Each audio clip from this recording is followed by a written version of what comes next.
Hello hi नमस्कार welcome to my channel Prabhas sir academy जे पिला माने तुम समस्त बर्तमान समय बहुत गुड डाउट रोचे कौन जो मैंने आइदर पीजी कंप्लीट कर सारी जो मैंने बर्तमान समय पीजी करुछ जे कौन ना जो गेस्ट फैकल्टी जो सार बाहर से जो गेस्ट फैकल्टी रे बर्तमान समय जॉइन करवाटा आम मान केते प्रॉफिटेबल हम ठीक हम ना भूल हम एटा आमर जो जॉब ऊपर आगक आसुवा जो जॉब बा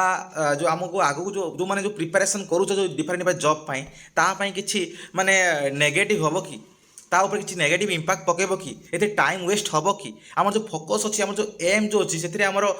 माइंड हटिଯିव कि ये गोटे डिफरेंट डिफरेंट कौन होना कमेंट आसूँ मत कंटाक्ट कर छुआ मैंने पचारुंट से रिगार्डिंग संपूर्ण भिडियोटी आशा करी जे कौन ना भिडियो तुम जी सब जो चिंताधारा थी जी सब जो माइंड सेट थी बर्तमान समय चेंज करदेव आ तुम जो ठीक से तुम कौन कर आगे देव तो आम जानते कौन ना तुम सब बड़ डिबेट जो रोचे गेस्ट फैकल्टी और रेगुलर फैकल्टी जे जान तुम रेगुलर फैकल्टी जोटा गवर्नमेंट बाहर करे जो डिफरेंट डिफरेंट समय तुम जो टीचिंग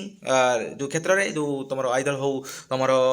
लेक्चरर हो बा तुम असिस्टेंट प्रोफेसर हो बा तुम पीजीटी हो डिफरेंट डिफरेंट समय तुम ना गवर्नमेंट बाहर करे पोस्ट किंतु वर्तमान समय बाहर करू ना जेहेतु वर्तमान समय आसुनी जॉब ताहले तुमने कौन कर ताहले तुम से जॉब को अनलैक रहा यहाँ ही तुम पाखे बर्तमान समय ऑप्शन अच्छी जब से जॉब को तुम मैंने लक्ष्य करुच केबे आसीबो तापाई वेट करुच ताहले गेस्ट फैकल्टी रे जॉइन करवाटा कहीं तुम माने गोटे बड़ पाप ना गोटे बड़ कहीं गोटे भूल हो डिसीजन कौन पाई जे कदापि भी गेस्ट फैकल्टी रे जॉइन कले तुम मानकर डिसीजन भूल हो तुम लाइफ कैरियर नष्ट हो कदापि भी नुह ए सब चिंताधारा है कौन जे आम मान चिंताधारा माइंड सेट आम या कि मुझे जॉइन हो कौन हम ना मोर टाइम वेस्ट हो तुम समस्त को मुझे चैलेंज करी कहूँ गोटे छुआटे जी तुम्हें जिते जहाँ परिश्रम कर मन रख दिन को तुम्हें 24 घंटा भी पढ़ुच ताहले एक्चुअली केते समय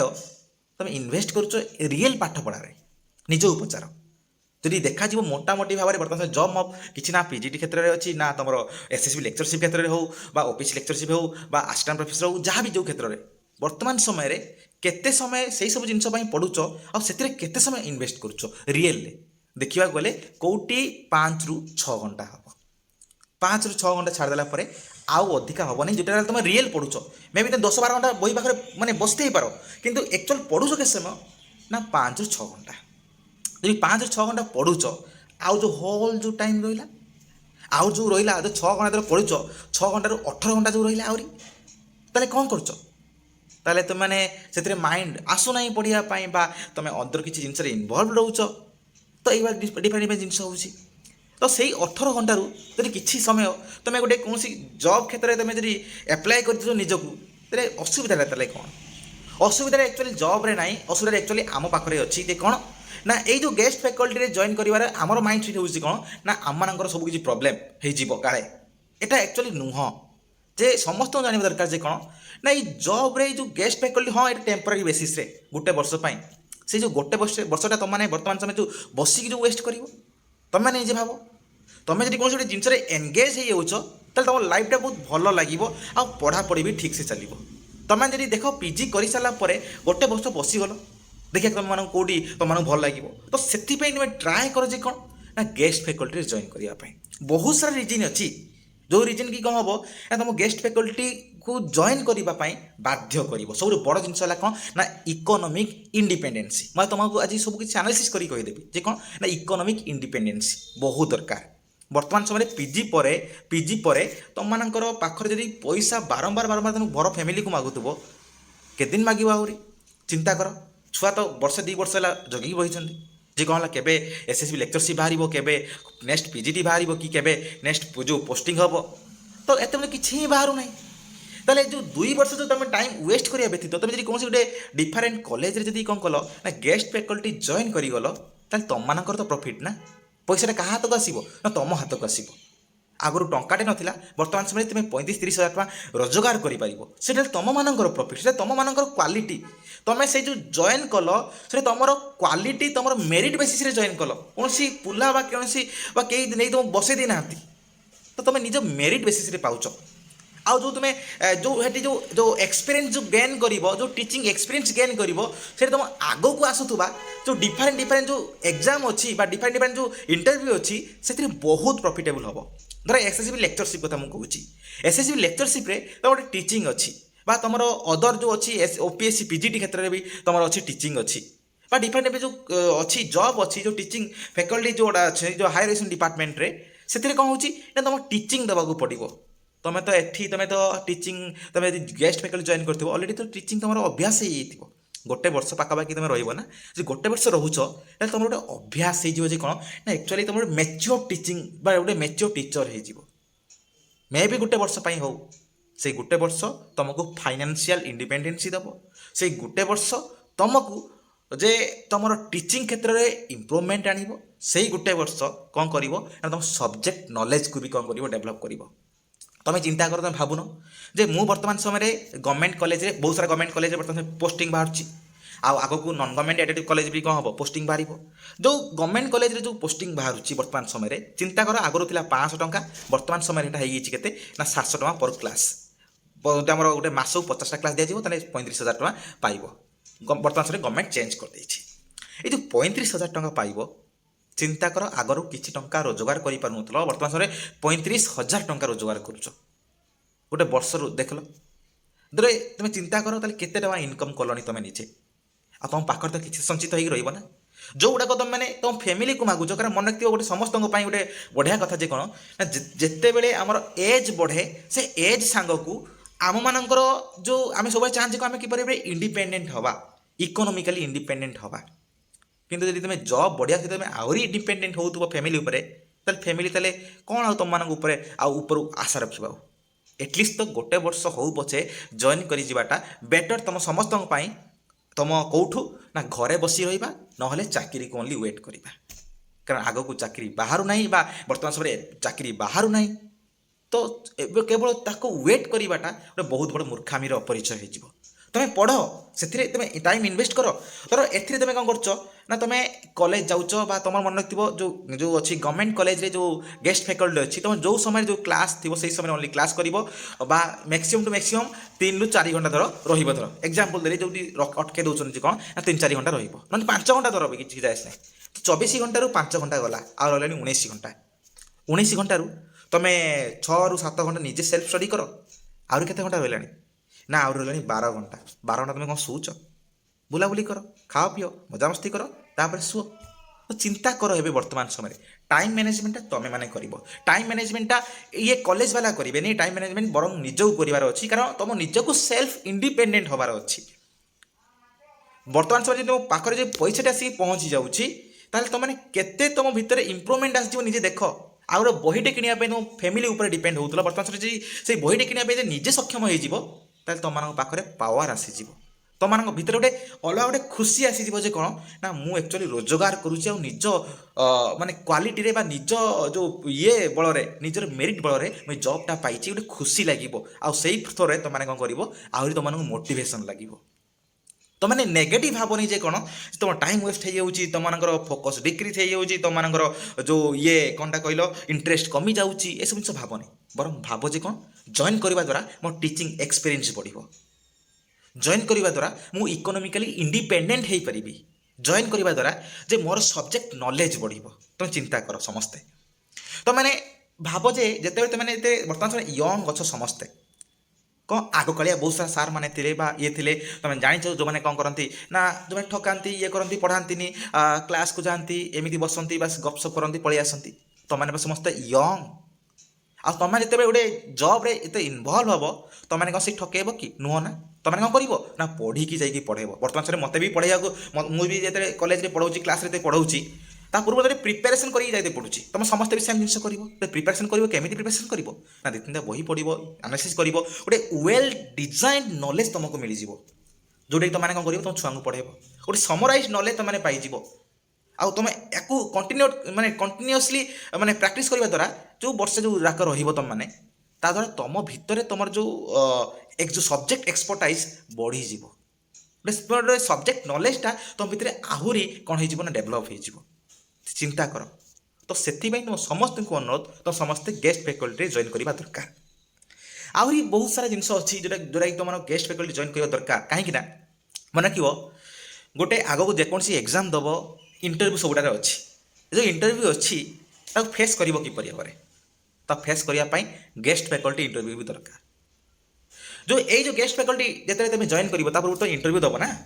ତୁମର ଅଛି କ'ଣ ନା ତୁମର ଅଛି 60 ଆଉ 40ର କ'ଣ ହେବ ନା ସିଲେକ୍ସନ୍ ହେବ। 60 ମାର୍କ ହେଲା କ୍ୟାରିୟର ମାର୍କ ଆଉ 40 ମାର୍କ ହେଲା ତୁମର ଯେଉଁ ଅଛି ତୁମର ଇଣ୍ଟରଭ୍ୟୁ ଭାଇଆ ଭଏସ୍, ଯେଉଁଟାରେ କ'ଣ ହେଲା ତୁମର ସବଜେକ୍ଟ ନଲେଜକୁ ତୁମ ଟିଚିଂ ହେଠି ବି ଦେବ, ତୁମେ ଟିଚିଂ ହେଠି ବି ତୁମେ ମାନେ ପଢ଼େଇବ। ସେ ଗେଷ୍ଟ ଫ୍ୟାକଲ୍ଟି ଇଣ୍ଟରଭ୍ୟୁ ଯେଉଁ ଦେବ ହେଠି ତୁମେ ମାନେ କ'ଣ କରିବ, ଟିଚିଂ ଦେବ, ପଢ଼େଇବ, ଯେକୌଣସି ନିଜର ଟପିକ୍ ବାଛିଥିବ ଏଟା ପଢ଼େଇବ।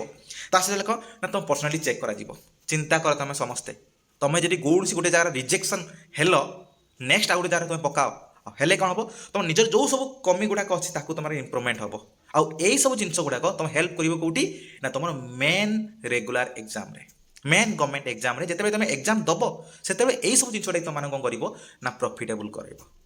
ତୁମମାନଙ୍କର ବହୁତ ସାରା ଛୁଆମାନେ ଭାବୁଥିବ ଯେ କ'ଣ ଡିମୋଟିଭେଟ୍ ହେଉଥିବ ଯେ ସାର୍ ଆମର ନେଟ୍ ନାହିଁ, ଆମର PhD ନାହିଁ, ଆମର MPhil ନାହିଁ, ବହୁତ ସାରା କଥା ଭାବୁଥିବ, ଆମର ସାର୍ କମ୍ ମାର୍କ ଅଛି, JRF ନାହିଁ। ତ ସମସ୍ତଙ୍କୁ କହୁଛି ଆଗେ ତ ଯାଇକି ଇଣ୍ଟରଭ୍ୟୁଟା ଆଗେ କ'ଣ କର, ଆଟେଣ୍ଡ କର, ତାପରେ ପଛ କଥା। ଏଟଲିଷ୍ଟ ଇଣ୍ଟରଭ୍ୟୁ ତ ଆଟେଣ୍ଡ କଲେ ତୁମମାନଙ୍କର ଗୋଟେ କରେଜ୍ ଆଉ କନଫିଡେନ୍ସ ତ ବିଲ୍ଡ ହେବ ନା। ଯେଉଁ କରେଜ୍ କନଫିଡେନ୍ସଟା ତୁମକୁ ଆଗକୁ ବା ପୁଷଅପ୍ କରିବ ଯେ କ'ଣ ଆହୁରି ତୁମ ଭିତରେ ଡେଭଲପମେଣ୍ଟ କରାଇବା ପାଇଁ ବା ଆହୁରି ତୁମ ଭିତରେ ଇମ୍ପ୍ରୁଭମେଣ୍ଟ ଆଣିବା ପାଇଁ। ତ ସେଇ ସବୁ ଜିନିଷରେ ତୁମେ ଫୋକସ୍ ନ କରିକି ତୁମେ ଭାବୁଛ ଜଏନ୍ କରିବନି ବୋଲି। ଚିନ୍ତା କର ତୁମେ କ୍ଲାସ୍କୁ ଯିବ, ମାନେ ଶହ ଶହ ଛୁଆ ଥିବେ, ଧର ଗୋଟେ ଆର୍ଟ୍ସ ହଉ ସାଇନ୍ସ ହଉ ବା ଯଦି ତୁମେ +2 କ୍ଲାସ୍ କରିବ ବା +3 କ୍ଲାସେସ୍ କରିବ, 50-60 ଜଣ ଛୁଆଙ୍କ ଆଗରେ ତୁମେ ପଢ଼େଇବ। ଚିନ୍ତା ସେଠି କ'ଣ କରେଜ୍ ବା ଗୋଟେ କନଫିଡେନ୍ସ ବିଲ୍ଡ ହେବ। ସେଇ କରେଜ୍ ସେଇ କନଫିଡେନ୍ସଟା ତୁମକୁ ଆଗକୁ ନିଶ୍ଚିତ ଭାବରେ ହେଲ୍ପ କରିବ କି ନାହିଁ ତୁମେ ନିଜେ ଆନାଲିସିସ୍ କଲ। ତାପରେ ନେକ୍ସଟ ଜିନିଷ ହେଲା କ'ଣ ନା ତୁମେ ନିଜକୁ ମାନେ ନିଜେ ନିଜର ଗୋଟେ ମୋଟିଭେସନ୍ ହେଇଯିବ। କାହିଁକି? କାରଣ ତୁମେ ଗେଷ୍ଟ ଫ୍ୟାକଲ୍ଟି ଗୋଟେ ଇଣ୍ଟରଭ୍ୟୁ ବେସିସ୍ରେ ପାଉଛ, ବହୁତ ସାରା ଛୁଆ ଆସିଥିବେ, ତାଙ୍କ ଭିତରେ ତୁମେ ସିଲେକ୍ସନ୍ ହେଉଛ। କେଉଁଠି ଗୋଟେ କେଉଁଠି ଦୁଇଟା କେଉଁଠି 3ଟା ପୋଷ୍ଟ ଥିବ, ତ 15-20 ଜଣ 30 ଜଣ 40 ଜଣ 50 ଜଣ 60 ଜଣ 100 ଜଣ ପାଖାପାଖି ଆସିଥିବେ। ତାଙ୍କ ଭିତରେ ତୁମେ କ'ଣ କରିବ, ତୁମ କ୍ୱାଲିଟି ଦମ୍ରେ, ତୁମ ମେରିଟ୍ ଦମ୍ରେ ତୁମେ କ'ଣ କରିବ, ସିଲେକ୍ସନ୍ ହେବ। ଏଇଟା କାହା ପାଇଁ ମୋଟିଭେସନ୍? ତୁମ ନିଜ ପାଇଁ ମୋଟିଭେସନ୍। ଆଗକୁ ଏକ୍ଜାମ୍ ଆସିବ, ଯେବେ ବି ଯେବେ ବି ତୁମର ଗଭର୍ଣ୍ଣମେଣ୍ଟର ଯେକୌଣସି ଲେକ୍ଚରସିପ୍ ହଉ, ଆସିଷ୍ଟାଣ୍ଟ ପ୍ରଫେସର ହଉ, PGD ଯେକୌଣସି ଏକ୍ଜାମ୍ ଆସିବ, ତ ତା ପାଇଁ ବର୍ତ୍ତମାନ ସମୟରୁ ତୁମେ ନିଜକୁ ପ୍ରିପାରେସନ୍ କର। ଆଉ ତୁମ ନିଜକୁ ପ୍ରିପାରେସନ୍ କରିବା ପାଇଁ ହେଲେ ଗେଷ୍ଟ ଫ୍ୟାକଲ୍ଟି ଗୋଟେ ବହୁତ ବଡ଼ ପ୍ଲାଟଫର୍ମ ତୁମକୁ ନିଜକୁ କ'ଣ କରୁଛି ନା ସାବ୍ୟସ୍ତ କରିବା ପାଇଁ ଦେଉଛି। ତାପରେ ନେକ୍ସଟ ହେଲା କ'ଣ ନା ତୁମମାନଙ୍କର ଯେ କ'ଣ କହ ତ ଆ ଦ୍ୱାରା ତୁମମାନଙ୍କର ଗୋଟେ ଆହୁରି ଗୋଟେ ବହୁତ ବଡ଼ ପ୍ଲସ୍ ପଏଣ୍ଟ ହେବ ଯେ କ'ଣ ନା ତୁମ କଣ୍ଟାକ୍ଟ ଯେଉଁ ଅଛି, ଆଗରୁ ତୁମେ କେବଳ ଷ୍ଟୁଡେଣ୍ଟ ଭାବରେ ଥିଲ, ସୀମିତ ହେଇକି ଥିଲ। ଏହା ଦ୍ୱାରା କ'ଣ ହେବ, ତୁମ କଣ୍ଟାକ୍ଟ ରାଇଜ୍ ହେବ, ତୁମ କଣ୍ଟାକ୍ଟଟା କ'ଣ ହେବ, ବଢ଼ିବ। ଆଉ କ'ଣ ହେବ ନା ତୁମର ଏନଭାରନମେଣ୍ଟ ସହିତ ଆଡ଼ଜଷ୍ଟମେଣ୍ଟ ତୁମେ ଆରାମସେ ଶିଖିଯିବ। ତୁମେ ଜାଣିନେବ ଯେ କ'ଣ ଗୋଟେ ଟିଚର ଭାବରେ ତୁମକୁ କିପରି ଭାବରେ ଏନଭାରନମେଣ୍ଟ ସହିତ ଆଡ଼ଜଷ୍ଟମେଣ୍ଟ କରିବାକୁ ପଡ଼େ। କାରଣ ମୁଁ ବି ଯେତେବେଳେ ମୁଁ ଜଏନ୍ କରିଥିଲି, ଯେଉଁ କଲେଜରେ ମୁଁ ଜଏନ୍ ବର୍ତ୍ତମାନ ସମୟରେ ଅଛି, ସେଇ କଲେଜରେ ମୋତେ ବି ଷ୍ଟାର୍ଟିଂରେ ବହୁତ ସାରା ପ୍ରୋବ୍ଲେମ୍ ହେଇଥିଲା, କିନ୍ତୁ ବର୍ତ୍ତମାନ ସମୟରେ ଆଡ଼ଜଷ୍ଟମେଣ୍ଟ ପୁରା ହେଇଯାଇଛି। କେମିତି ଭାବରେ ନା ସମୟ ବଢ଼ିବା ସହିତ ମୋ ନିଜକୁ ସେଇ ଏନଭାରନମେଣ୍ଟ ସହିତ ନିଜକୁ ଆଡ଼ଜଷ୍ଟମେଣ୍ଟ କରିଦେଲି। ତୁମମାନେ ସେମ୍ ଜିନିଷ ହେବ ଯେ କ'ଣ ନା ଗୋଟେ ଏନଭାରନମେଣ୍ଟ ସହିତ ଆଡ଼ଜଷ୍ଟମେଣ୍ଟ କରିବାକୁ ପଡ଼ିବ। ସେ ଆଇଦର ସେ ଡିପାର୍ଟମେଣ୍ଟ ହେଉ ବା ସେ କଲେଜ ହେଉ। ସବୁ କଲେଜ ଖରାପ କି ଭଲ ସବୁ ପୁରା ପିଓର ନୁହନ୍ତି, କେଉଁଠି ଖରାପ ଅଛି କେଉଁଠି ଭଲ ଅଛି। ଯାହା ବି ତୁମ ଟିଚିଂ କ୍ଷେତ୍ରରେ, ଯାହା ବି ତୁମର ଜଏନ୍ କ୍ଷେତ୍ରରେ ଯାହା ବି ତୁମ ଡିଫିକଲ୍ଟିଜ୍ ଆସିଛି ତାକୁ ସବୁ ସାମ୍ନା କରିବ। ଆଉ ତୁମେ ଜାଣିପାରିବ ଯେ କ'ଣ ଆକ୍ଚୁଆଲି ଏଇସବୁ ଡିଫିକଲ୍ଟିଜ୍ ବି ମେ ବି ତୁମକୁ ଆଗକୁ ଆସିପାରେ ଯେତେବେଳେ ତୁମେ ଜବ୍ କର। ତ ସେହିସବୁ ଜିନିଷ ପାଇଁ ଅଲରେଡ଼ି ତୁମେ କ'ଣ ହେଇଥିବ ନା ଅଲରେଡ଼ି ତୁମେ ଯେହେତୁ ଏଥିରେ ଜଏନ୍ କରି ଅଲରେଡ଼ି ମ୍ୟାଚିଓର୍ଡ ହେଇଥିବ, ଆଉ ସେସବୁ ଜିନିଷ ବି କ'ଣ କରିବ ନା ତୁମମାନଙ୍କୁ ହେଲ୍ପ କରିବ।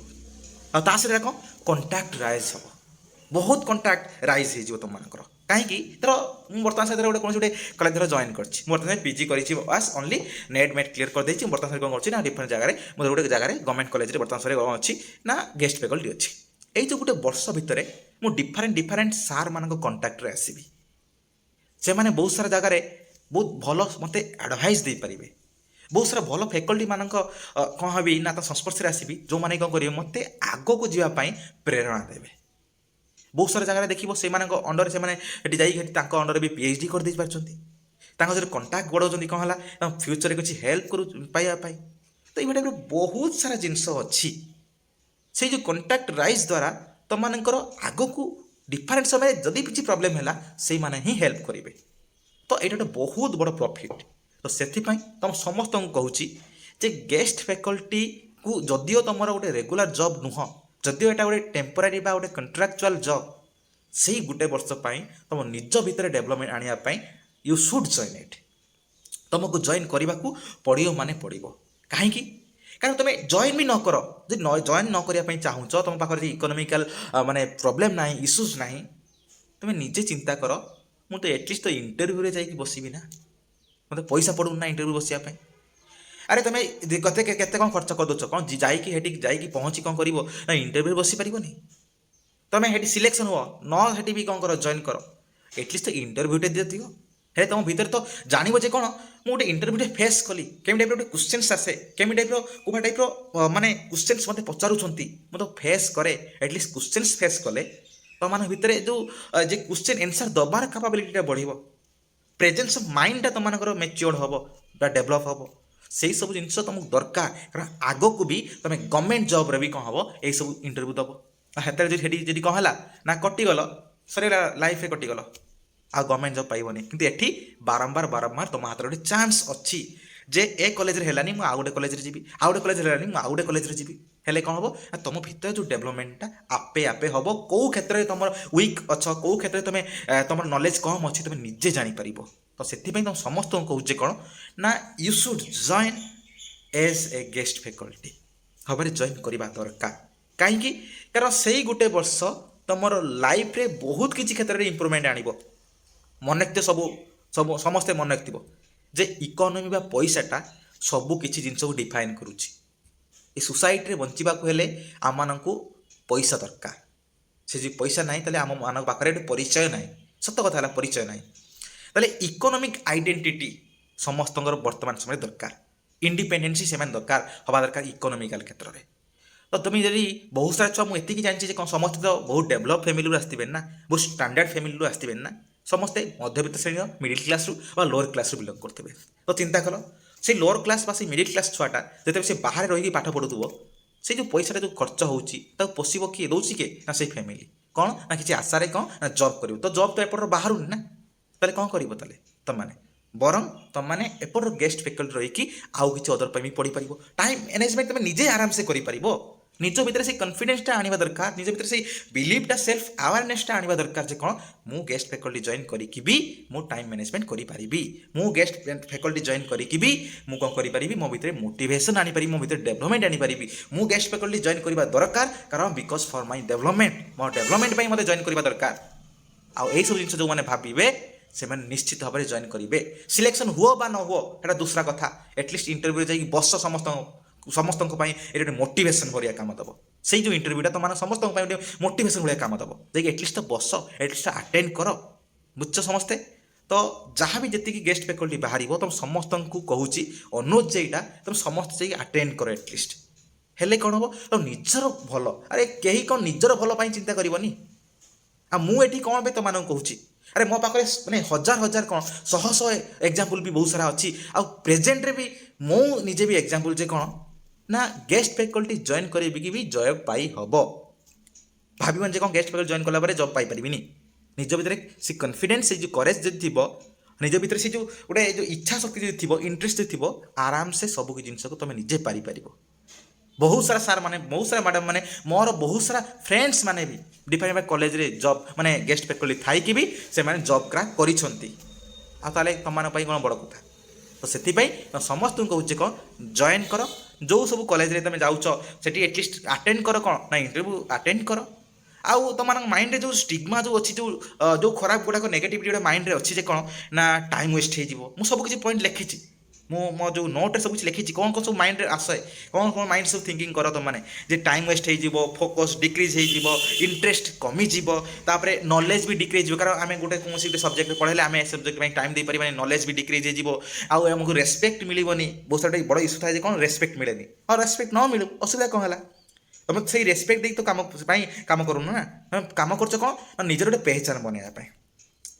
ତୁମେ ସେଠି ଗୋଟେ ବର୍ଷ ରହିବ ନା, ଗୋଟେ ବର୍ଷ ଭିତରେ ଯାହା ହେଇଗଲା କ'ଣ ହେଲା, ହଁ ଆଉ ଗୋଟେ ବର୍ଷ ସେ କ'ଣ ଆପଏଣ୍ଟ କରିବ କି? ଗ୍ୟାରେଣ୍ଟି ନାହିଁ କିଛି। ତାହେଲେ ପୁଣି ଏତେ ପ୍ରୋବ୍ଲେମ୍ କ'ଣ ପାଇଁ? ରେସ୍ପେକ୍ଟଟା ଯେଉଁ ଜାଗାରେ କ୍ରିଏଟ୍ କରିବା କଥା ସେଇ କ୍ଷେତ୍ରରେ ମାନେ କ୍ରିଏଟ୍ କର। ଆଉ ଯେଉଁ ଜାଗାରେ ରେସ୍ପେକ୍ଟ ମିଳୁନି ଭାବନି ଯେ କ'ଣ ତୁମେ ସେଠି ଟାଣି ଘୋଷାରିକି ରେସ୍ପେକ୍ଟ ଆଣିବ। ଆଉ ତୁମେ ନିଜକୁ ଏମିତି ଭାବରେ ବିଲ୍ଡ କର ଯେ ଅନ୍ୟ ସାମ୍ନାବାଲା ବାଧ୍ୟ ହୋଇକି ତୁମମାନଙ୍କୁ ରେସ୍ପେକ୍ଟ ଦେବେ। ବୁଝଛ କଥା କ'ଣ? ଆଉ ଗେଷ୍ଟ ଫ୍ୟାକଲ୍ଟିରେ ଭାବନି ଯେ ଗୋଟେ ରେସ୍ପେକ୍ଟଫୁଲ୍ ଜବ୍ ନୁହଁ କି ଏଠି ହେଭି ୱାର୍କଲୋଡ୍ ଥାଏ, ଆକ୍ଚୁଆଲି ନୁହଁ। नॉर्मल गवर्नमेंट कॉलेज गुड़ा करे नॉर्मल थाए है तुम जो समय जहाँ थी से समय थी 3-4 घंटा क्लास बा 3-4 घंटा रॉलेज से कॉलेज देख 3-4 घंटा थी 3-4 घंटा देख सब क्लासेस कर कौटी दिन को 2टा बा 3टा क्लास कर 45 मिनट लेखे केते टाइम है चिंता कल तो से तुम समस्त को माने अवेयर हबार अच्छी आ तुम समस्त को बुझीबार अच्छी मते जहाँ भी मु इंटरव्यू एटलिस्ट अटेंड करी तो एटलिस्ट मुझे पैनेल जो पैनेल जो अच्छा से तो सामना करी फेस करी तो एटलिस्ट भाव रेस्पेक्ट मिलू बा न मिलू तुमको से नॉलेज जो भाव डिक्रीज हम एसब जिन कदा भी हेनी तुम जो इंटरेस्ट लुज हम एसब जिन कदा भी हेनी इंटरेस्टा तुम उपर डिपेंड करे तुम भावी कौन मु गेस्ट फैक्ट्री जॉइन करदेली मु गोटे राज करी बर्तमान समय मो भितर पैसा आसीगला एसब जिन तुम मान माइंडसेट ना तो बहुत सारा छुआ जो मैंने बहुत गरीब श्रेणी अच्छा बर्तमान समय जे मासक 1000 टंका भी से बहुत सारा काम कर बर्तमान समय आ तुम यदि मासक 30-35 हजार पाई तुम मन केते प्रॉफिटेबल हम चिंता कर आजिकल दुनिया गोटे जॉब जो गोटे गवर्नमेंट भी जॉब जोटा माने जो टीचिंग क्षेत्र भी आसूँ से स्टार्टिंग भी से 20-25 हजार होती तुम ये भी से 8-9 मास तुम कौन कर 35 हजार लेखे पाइब पर मंथ तुम गोटे गोटे भल कि नुह तो से तुम समस्त कहूँ जॉइन कर आउ जहाँ प्रोब्लेम हो पछ कथा इंटरव्यू तो एटलिस्ट अटेंड कर है तो से जो स्टिग्मा जो माइंड रे हटाई दियो कारण इंटरेस्ट फोकस ये सब जिन तुम निज ऊपर डिपेंड करे टाइम मैनेजमेंट तुम निज ऊपर डिपेंड करे 6 घंटा पढ़ले भी तुम भितर तुम पाखे आहरी भी कौन अच्छी ना अच्छी 18 घंटा अच्छी तो हेटी तुम टाइम इनवेस्ट कर हेटी नहीं पढ़ असुविधा कौन हो तो सब निज ऊपर डिपेंड करे सब बड़ जिन कौन ना मु जानी गोटे यंग छुआ मान गोटे यंग झीपाई गोटे यंग पुओपाई जो मैंने बर्तमान किसी चाकरी करे जार फैमिली सिचुएशन बहुत खराब तापाई जॉबटे निहाती आवश्यक पैसा रोजगार निहाती आवश्यक आउ ये तुम गोटे प्लाटफर्म दौची ताले कहीं तुम मैंने जाइए इनवल्व न हो बुझ कथा कौन आशा कर भिडियोटी बहुत किसी माने मोटिवेशन देइथिबो यदि भल आई निहाती भाव कौन कर लाइक कर शेयर कर समस्त शेयर कर दियो सब्सक्राइब कर दियो धन्यवाद।